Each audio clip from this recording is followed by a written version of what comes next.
al Señor y recibimos a nuestro hermano Tommy Moya. A Dios la gloria. Dios es bueno. ¿Cuántos están felices en esta tarde? Ustedes me han quitado hasta la voz en estos días, ¿oyó? La hemos pasado súper. Qué bueno verle. Qué bueno que usted sacó de este tiempo para seguir siendo edificado. Amén. Si bien es cierto, cuando la iglesia se congrega, se goza, no nos congregamos para gozarnos. Nos congregamos para ser edificados. Hay una gran diferencia. Si yo me congrego para gozarme, solamente saldré de aquí contento, pero posiblemente no preparado para enfrentar la vida. Pero si llego aquí y soy edificado, saldré de aquí preparado para enfrentar la vida y contento. Por lo tanto, cuando los santos se reúnen, debemos de salir de aquí, diga conmigo, con estrategias para enfrentar la vida. Por eso, estar un rato con el Señor, mientras Él caminaba por la faz de la tierra, hacía pensar a la gente al punto que los llevaba a cambiar su manera de vivir. Porque es imposible uno ser empoderado con la palabra del reino y seguir viviendo de la misma manera. Por lo tanto, mi oración para nosotros en este día es que el Señor nos empodere con una palabra que no se quede en una bendición del momento, sino que se convierta en una estrategia de reino. Diga conmigo, estrategia de reino. Por eso es que quiero compartir con ustedes una palabra que he titulado de la insignificancia a la grandeza. Diga eso conmigo, de la insignificancia a la grandeza. Busque el Evangelio según Lucas.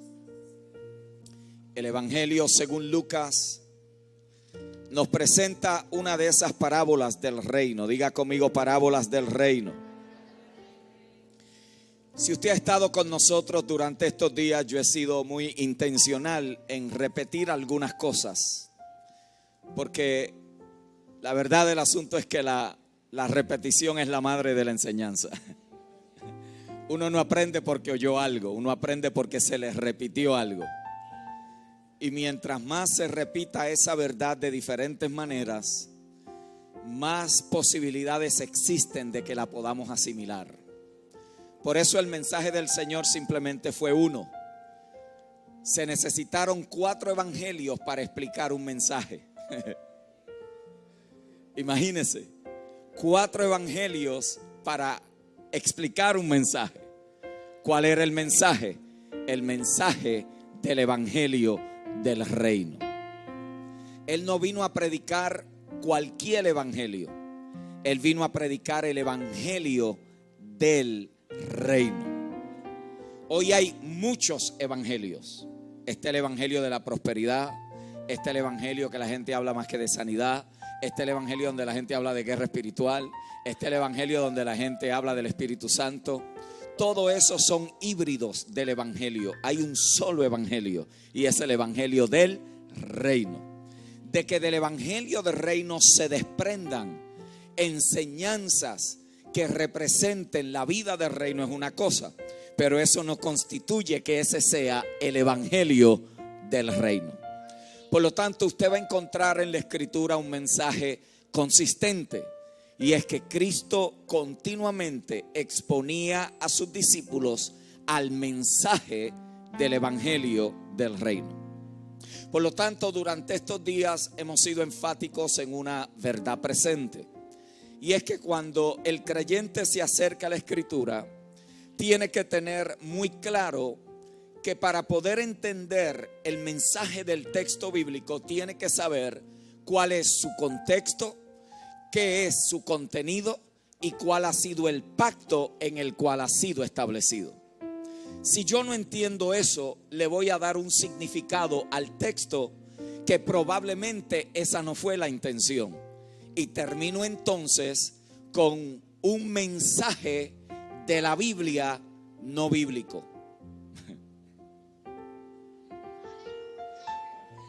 es probable y posible predicar y usar la Biblia y no ser bíblico en el mensaje de la Biblia. Por lo tanto, cuando yo sé cuál es el contexto, me explico, cuáles son las cosas que rodearon la razón por la cual el autor dijo lo que dijo. Segundo, si yo sé qué fue lo que él estaba diciendo. Y tercero, en el pacto en el cual fue establecido, entonces yo estoy posicionado para poder ser iluminado por el Espíritu Santo para entender el mensaje del Evangelio del Reino. Por eso es que la oración de Pablo por la iglesia a los Efesios era que el espíritu de sabiduría y de revelación le dieran conocimiento a la iglesia en la maravillosa revelación del Cristo que había resucitado. Y mi oración para nosotros hoy es esa: que el espíritu de sabiduría y conocimiento ilumine nuestro entendimiento, para que salgamos de aquí no solamente emocionados y es bueno, sino que salgamos de aquí iluminados en nuestro entendimiento, y lo que antes no entendíamos de repente lo entendamos. Donde estábamos estancados de momento aceleremos, donde estábamos caídos de repente nos levantemos, y donde había muerte empiece la vida a fluir, porque el Evangelio del Reino constituye que la vida de Dios se tenga que manifestar y expresar en ese tiempo. Lucas trabaja con esta dinámica. Lucas 19, si usted y yo leyésemos todo el capítulo 19, pudiéramos entender qué es y cuál es la razón por la cual esta parábola se establece. Sin la necesidad de tener que leerlo todo, permítame ponerle en contexto de qué trata ese capítulo. Ese capítulo trata de un mensaje que Cristo le entregó a un hombre llamado Zaqueo. Diga conmigo, Zaqueo.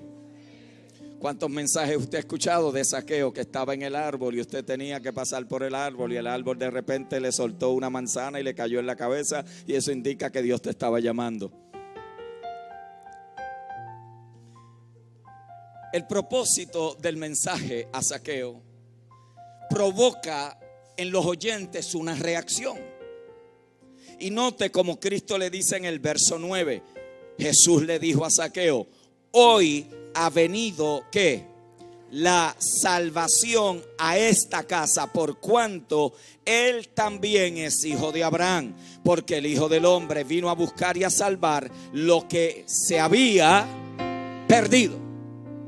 Si usted lee a Lucas 19, hasta ahí sacará muchos mensajes de salvación, pero nunca tocará el mensaje del reino. ¿Por qué? Porque es el próximo verso el que nos explica el por qué la parábola se declara. Note el verso 10 que dice, 11, oyendo ¿quién?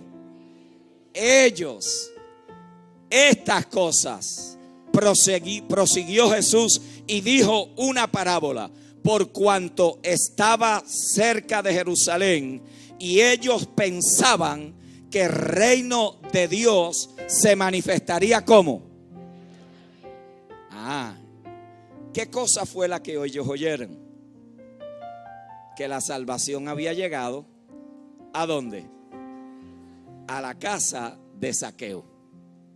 Cuando ellos oyeron la palabra salvación, no es como usted y yo entendemos salvación. Para nosotros salvación es dejar de hacer algo malo y convertirnos en evangélicos. Para ellos no. Para ellos salvación significaba la introducción del reino de Dios en la tierra, el derrocamiento de los gobiernos perversos, especialmente Roma, la vindicación del pueblo de Israel sobre las naciones, hacerlo cabeza de naciones una vez más, y ellos quedarán ante las naciones como los escogidos de Dios. Por lo tanto, cuando ellos escucharon la palabra salvación, ellos dijeron: muchachos, esto está por suceder, el reino se va a manifestar rápido, esto se acabó, al fin el Mesías aparece, nosotros nos salvamos de la esclavitud del imperio romano. Y Cristo le dice: creo que no me entendieron. Creo que el mensaje no lo entendieron. Y como no entendieron el mensaje, Él les tiene que hacer una parábola. Y la parábola es la siguiente. Dice el Señor: un hombre noble se fue a un país lejano para recibir un reino, note otra vez, ¿un qué? Un reino y volver. Y llamando a 10 siervos suyos, le dio 10 minas y le dijo: negociad, entre tanto que vengo. Pero sus conciudadanos le aborrecieron y enviaron tras él una embajada diciendo: no queremos que este reine sobre nosotros. Aconteció que vuelto él después de recibir el reino, mandó llamar ante él a aquellos siervos a los cuales había dado el dinero para saber lo que había que negociado, que cada uno. Vino el primero diciendo: Señor, tu mina ha ganado 10 minas. Él le dijo: está bien, buen siervo, por cuanto en lo poco has sido fiel, tendrás autoridad sobre ¿cuánto? 10 ciudades. Vino otro diciendo: Señor, tu mina ha producido ¿cuántas minas? 5 minas. Y también a este dijo: tú también sé sobre 5 ciudades. Vino otro diciendo: Señor, aquí está tu mina, la cual he tenido guardada en un pañuelo, porque tuve miedo de ti, por cuanto eres hombre severo, que tomas lo que no pusiste y ciegas lo que no sembraste. Entonces él le dijo: mal siervo, por tu propia boca te juzgo. Sabía que yo era hombre severo, que tomo lo que no puse y que ciego lo que no sembré. ¿Por qué pues no pusiste mi dinero en el banco, para que al volver yo lo hubiera recibido con intereses? Y dijo a los que estaban presentes: quitadle la mina y dadla al que tiene las 10 minas. Nosotros se la hubiéramos dado al que no tenía. Pero en el reino la distribución no es basada en necesidad.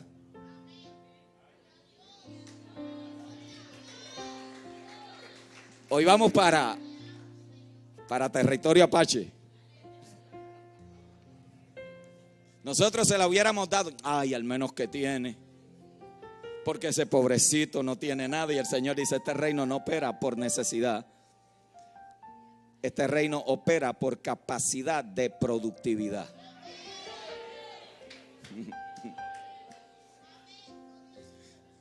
Dile al que está a tu lado: hoy te van a hacer un negociante. Hoy sales de aquí con capacidad de negociante. Dice: ellos le dijeron: Señor, ¿lo ve? Es lógico, ¿no? Lo que ellos le preguntan y le dicen al Señor es lógico. Señor, pero es que este tiene 10. ¿Lo vas a seguir bendiciendo?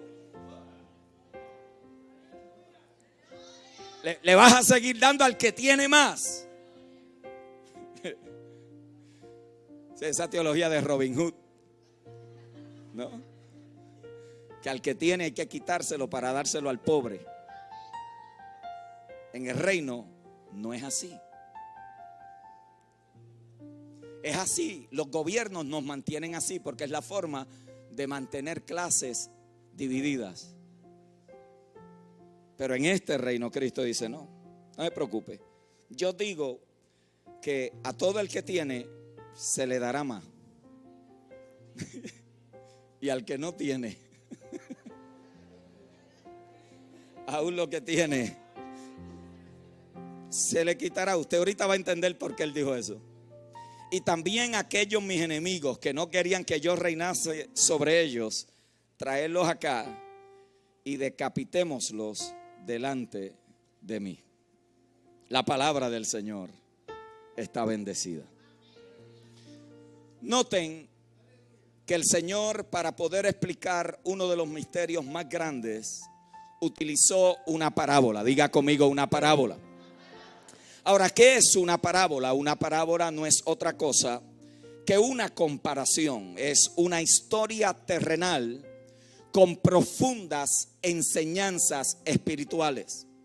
Los mejores maestros conocen que los estudiantes, como mejor aprenden, no es pasándole información, sino provocándolos a pensar. Porque cuando la gente es provocada a pensar, tienen que llegar a conclusiones por sí mismos. Tiene que asumir responsabilidad de la conclusión a la cual ellos llegan y tienen que tener la disposición de poder actuar en la convicción en la cual ellos han llegado. Una de las cosas que usted notará en la predicación del evangelio del reino es que le transfiere responsabilidad a la gente. En otras palabras, la condición de una persona nunca será culpa de ningún otro elemento en la sociedad, sino que siempre será responsabilidad de aquel que en una situación complicada se dispone a no seguir en ese estado de miseria para cambiar su estilo de vida y prosperar en la realidad, no importa en la cual se encuentre. Cristo entonces le enseñaba por medio de parábolas para ayudarlos y para posicionarlos a que pensaran. Diga conmigo, para que pensaran.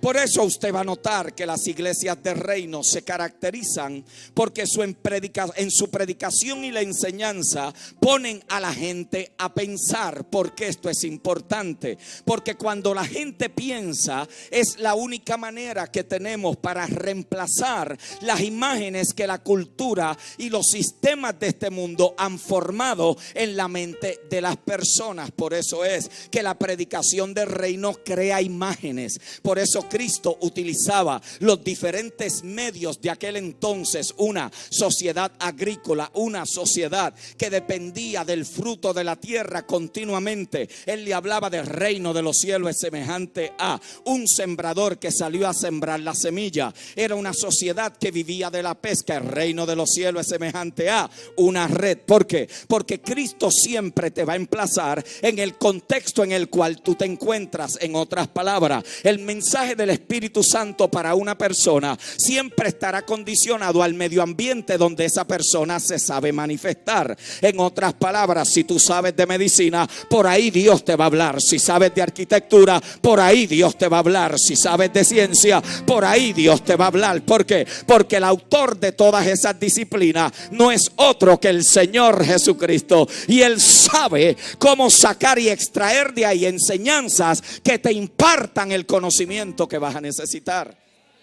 La prédica del reino es una prédica que crea imágenes en la mente. Es una prédica que deja impresiones. De hecho, usted y yo estamos donde estamos por las imágenes que se han imprimido en nuestra mentalidad. Usted y yo somos bombardeados continuamente por los medios de comunicación, por la radio, por la televisión, por las revistas, por lo que usted lee. No importa dónde usted se mueva, no importa en qué nación usted vaya, las culturas son formadas de acuerdo a lo que ven, de acuerdo a lo que oyen. Esa dinámica el diablo la conoce bien. Por eso nos ha robado toda una generación. Pero yo estoy declarando que la prédica del reino reemplazará las imágenes que el mundo le ha puesto en la mente a las personas y le creará una nueva plataforma para elevarlo a nuevas dimensiones de productividad.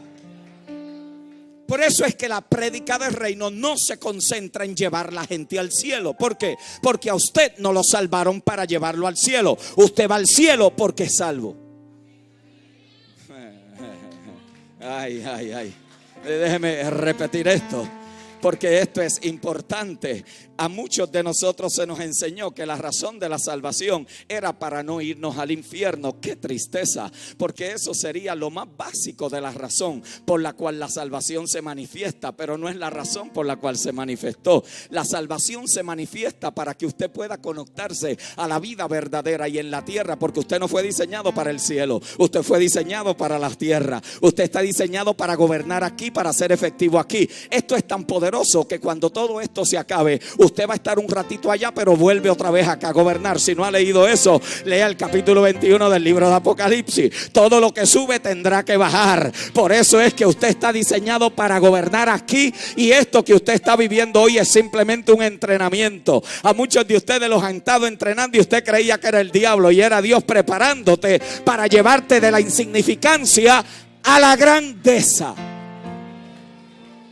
Por eso es cuando empezamos a ver la predicación del reino, comenzamos a descubrir que la predicación del reino es totalmente diferente. ¿Por qué? Porque las iglesias que predican reino llevan a la gente a entender a cómo se invierte el dinero. Y usted dice, pero ¿qué dinero voy a invertir si no tengo? Precisamente por eso. No tienes porque no sabes invertir. En otras palabras, la razón no es concentrarte en lo que no tienes, sino en lo que eres capaz de producir. Porque si yo te enseño en lo que vas a hacer cuando lo tengas, entonces cuando lo tengas estarás preparado para para cualquier cosa que se te presente. Pero ¿cuál es el problema? Que nos concentramos en lo que no tenemos, y como no tenemos nuevas imágenes, creemos que ahí es donde nos vamos a quedar toda la vida. Pero yo he venido a declarar en esta noche que se va a desatar en el cielo y en la tierra una fuente donde vas a ver la prosperidad de Dios correr en tu vida de tal forma que jamás te habías imaginado que tú ibas a manejar tales recursos. Ajá. Las iglesias de reino enseñan a la gente a invertir dinero. Las iglesias de reino enseñan a la gente a vivir libre de deuda. La iglesia de reino enseña a la gente a negociar efectivamente. Las iglesias de reino enseñan a la gente a tener una mentalidad de reino. Las iglesias de reino enseñan a la gente a expandir sus empresas, producir nuevas fuentes de ingresos. Las iglesias de reino le enseñan a la gente a que aunque vivan en un barrio, el barrio no determina quién tú eres, tú determinas quién tú eres. En otras palabras, quizás tú salgas de aquí hoy y vas a meterte a tu cuartito humilde. Lo que tienes una salita, lo que tienes una estufita. Y cualquiera pudiera decir: el hermano humilde, bendito sea el Señor. Nunca dejes que te pongan esa etiqueta encima. Tú no eres humilde porque no tienes. Tú eres humilde porque la gracia de Cristo te ha alcanzado y no te glorías de ti mismo. Eso no es humildad. Lo que yo quiero que tú aprendas hoy es que tú no eres humilde porque eres pobre. Tú eres humilde porque Cristo vive en ti, y ese fruto del Espíritu brota y te hace una persona diferente. Ajá. Usted ha escuchado a la gente: ahí viven los humildes y aquí viven los orgullosos. Mentalidad religiosa. Porque mientras usted mantenga a la gente pensando que son humildes porque no tienen, nunca podrán tener, porque ellos piensan que si logran a tener, dejan de ser humildes. Y como la religión nos ha enseñado que nosotros producimos la humildad, entonces cuando dejamos de tener, entonces empezamos a ser orgullosos. Usted ha visto la gente que cuando un hermano prospera dice: ahora se cree la última Coca-Cola del desierto, ahora uno no puede ni hablarle, fíjate. Ahora este se la cree toda, ahora está caminando así tan orgullosa. Antes no tenía nada. Mi amor, que te critiquen. Es mejor llorar en un Mercedes-Benz que en una moto. Es mejor tener problemas en un cuarto con aire acondicionado que en un cuarto con un abanico. Que te critiquen lo que le dé la gana, pero tú vas para otro nivel, tú vas para otra zona, tú vas a prosperar. Ajá. Ajá. ¿En qué tú prefieres llorar? ¿En un Mercedes-Benz o en una moto? Yo también. Ya que voy a llorar, o no. Ay, pues ya que voy a llorar, lloro en algo que es más cómodo. Y al que no le guste, que se muerda la nariz, porque eso me lo dio Dios y lo voy a disfrutar y lo voy a celebrar. Y voy a bendecir al que no tiene, pero no se lo voy a regalar. Le voy a enseñar a negociar para que pueda producir en el reino. Por eso la prédica del reino es retante. ¿Por qué? Porque la prédica del reino te remueve las estructuras religiosas, combate contra la religiosidad, te saca de zonas de esterilidad, te pone a asumir responsabilidad, te coloca en una postura donde te tienes que cansar de donde estás para poder calificar, para llevarte a otros niveles y dimensiones. Por eso la prédica del reino le dice a la gente: tu estado y tu condición no determinan lo que tú eres, porque tú no eres donde tú vives en otra dimensión. Tú estás ahí de pasadita, tú estás ahí para prepararte, tú estás ahí. Por eso cuando usted llega en esta noche y usted entra a su apartamentito y quizá lo que tiene es un abanico, dígale: aquí se acuesta un rey que pronto dormirá en aire acondicionado. Aquí se está acostando alguien. Aquí se está descansando un rey. Usted llegó en su moto. Hay más motos que carros allá afuera. Yo quiero declarar que vendrá el día donde habrá más carros que motos, porque habrá gente que se ha elevado a creerle a lo de Dios y la palabra de bendición del reino. Quizá vinieron 4 en la misma moto y venían 4 reyes y reinas ahí. Y venían preparándose. ¿Por qué? Porque tu condición no determina lo que tú eres. Lo que tú has vivido hasta ahora no determina hasta dónde tú puedes llegar. Todo eso ha sido parte de la historia que se ha ido escribiendo. Pero cuando tú llegas a Cristo, Él no te salva para sacarte de la miseria. Él te salva para perfeccionarte en la realidad existencial, para hacerte una persona productiva, para elevarte a nuevos niveles de entendimiento. Óyeme bien, tú no fuiste diseñado para el cielo, tú fuiste diseñado para la tierra. Por eso es que te dejaron aquí, llevas 40 años. Por eso muchos de ustedes con la mentalidad de escapismo quisieran que esto se acabara para dejar esta miseria. Pero yo no quisiera dejar esta miseria de la misma manera que la encontré. Yo quisiera dejar una marca donde Dios me salvó en la miseria, para que otros puedan entender y conocer que el Dios nuestro es capaz de meterse al lodo cenagoso del pecado y hacer una nueva criatura de allí. Ajá. Por eso nuestras canciones, la mayoría de nuestras canciones pentecostales, y yo vengo de ahí, están todas alineadas a himnos. Vámonos de esta miseria. Muchos de ustedes mañana es lunes dijeran: ay Señor, si tú vinieras esta noche para no tener que soportar a aquel ingrato que me... Dile al que está a tu lado, eso va a cambiar. Eso va a cambiar. Eso va a cambiar. Estás en transición. Estás pasando por el valle de la preparación. Te están perfeccionando. Algunos de ustedes no van a pasar el examen, pero algunos lo van a pasar. Yo no sé quién lo va a pasar. Esa te toca a ti, si la vas a pasar o no lo vas a pasar.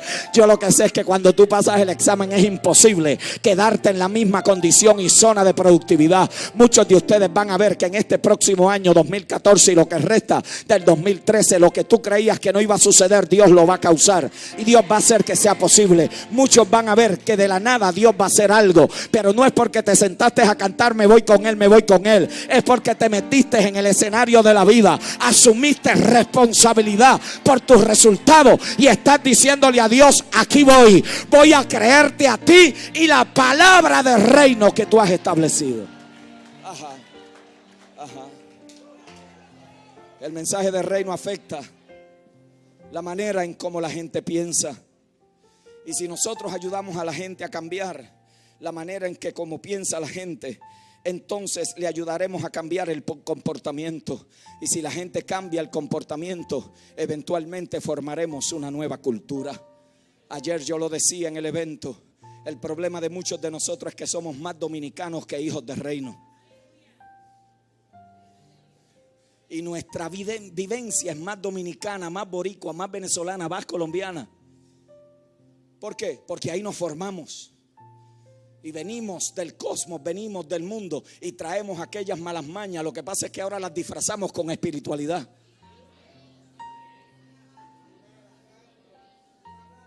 Y le ponemos 4 cuentos y le hacemos 4 cosas, pero nuestra vida sigue de la misma manera. Sigue en el mismo estancamiento, sigue en la misma rutina, sigue en el mismo espacio. Pero eso no es el evangelio de Cristo. El evangelio de Cristo te debe llevar de una etapa a otra etapa, de una dimensión a otra dimensión. Muchos de ustedes que llevan años deberían de haber sido ya maestros, pero todavía tienen necesidad de leche. ¿Por qué? Porque no han madurado en la fe de la palabra del reino. Pero Dios va a causar que venga una ola de madurez donde dejes las niñadas espirituales y te atrevas a abrazar lo que Dios ha dicho sobre tu vida y asumir responsabilidad por eso. Ahora note bien, queridos hermanos y hermanas, que hay una gran diferencia en tener imágenes en la mente y entender los misterios del reino. Esto es importante poderlo comprender, porque la primera parábola que el Señor enseñó acerca del reino en Mateo 13, precisamente eso era lo que trabajaba. El Señor le dijo a los discípulos, luego de haber dado una parábola donde hablaba de los 4 niveles donde la palabra caería. Hablaba del corazón duro, del corazón ansioso, del corazón lleno de espinas y de preocupaciones de la vida, del corazón que fue capaz de recibir y producir al 30, 60 y hasta el 100%. Y los muchachos, aún oyendo aquello y usando una parábola para poder hacer esa comparación de lo que es la semilla del agricultor, lo que es la palabra del Señor, lo que es el corazón del mundo y donde el corazón del hombre debe de estar posicionado, dice que no entendieron nada y se pararon al Señor a la parte de afuera. Permítame hacer aquí una breve pausa, porque ahí usted define en quiénes son los fariseos y cuáles son los discípulos. En la palabra del reino, el fariseo siempre critica lo que no entiende. preguntan al maestro qué fue lo que quiso decir.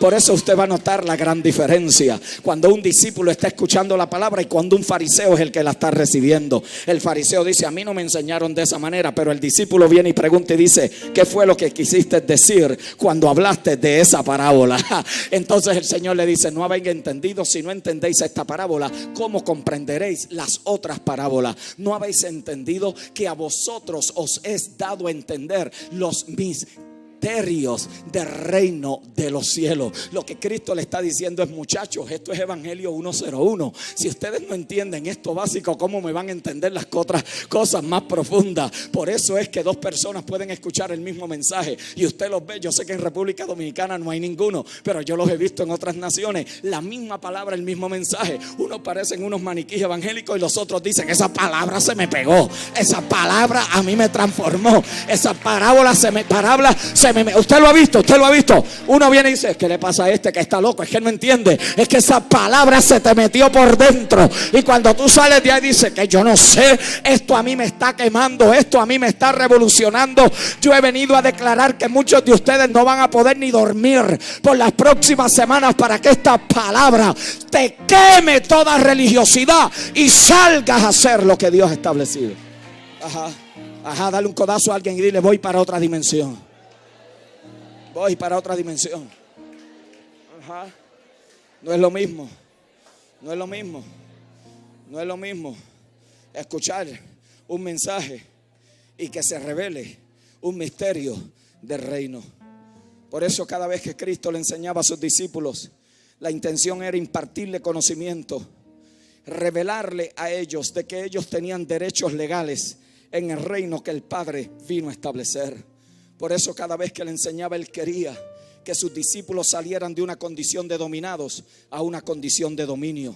Que salieran de la mentalidad de víctimas a la mentalidad de victoriosos. Que salieran de la mentalidad de no podemos y somos débiles a una mentalidad de poderosos y lo vamos a lograr. De una mentalidad de perseguidos a una mentalidad de conquistadores. Continuamente los retaba. Por eso la parábola que le dimos lectura hoy es tan importante. Porque la parábola tiene la intención de empoderar a los discípulos con una palabra que les ayudara a entender que el reino no se manifestaba como ellos habían pensado. Noten que la parábola del reino en Lucas 19 tiene una perspectiva escatológica. En otras palabras, cuando el Señor empieza a declarar, dice: un hombre noble se fue a un país lejano para recibir un reino y volver. ¿Quién es ese hombre noble? El mismo Señor. Está hablando de él mismo. Está usando el evento escatológico que tiene que ver con la aparición del Señor y lo está inyectando para que ellos comprendan lo que allí está sucediendo. El texto nos indica que el hombre llamó a hombres nobles, que el hombre noble llamó a 10 siervos suyos. Y dice el texto que le dio que 10 minas. Diga conmigo: 10 minas. Y quizás usted dice: ¿qué son 10 minas? 10 minas son equivalentes a 360 gramos de plata. 360 gramos de plata son equivalentes a 100 dracmas. Que cuando usted lo traduce al valor de la moneda dominicana son 800 pesos. Lo que Cristo le está diciendo es: muchachos, yo le estoy llamando porque yo vine, me voy y vuelvo. Lo voy a repetir porque esta es importante que usted lo entienda. Si usted entiende este mensaje, jamás volverá a ser igual.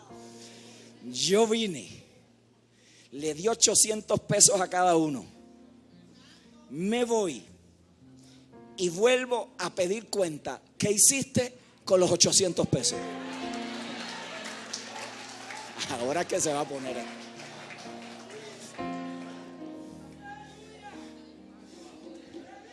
El valor no es mucho, pero es un valor que en el reino es significativo. No es mucho.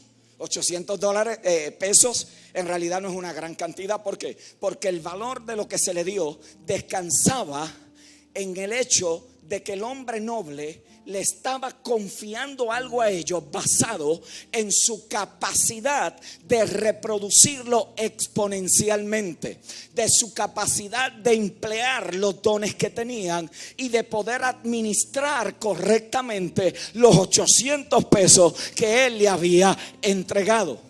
La parábola dice que se le entregó la mina y se le dio tiempo para que cada uno ejerciera autoridad sobre la mina que cada uno había recibido. Desde la perspectiva escatológica, el hombre iría, regresaría y luego pediría cuenta. ¿Cuándo regresaría? No se dice. Por eso es que la parábola se establece.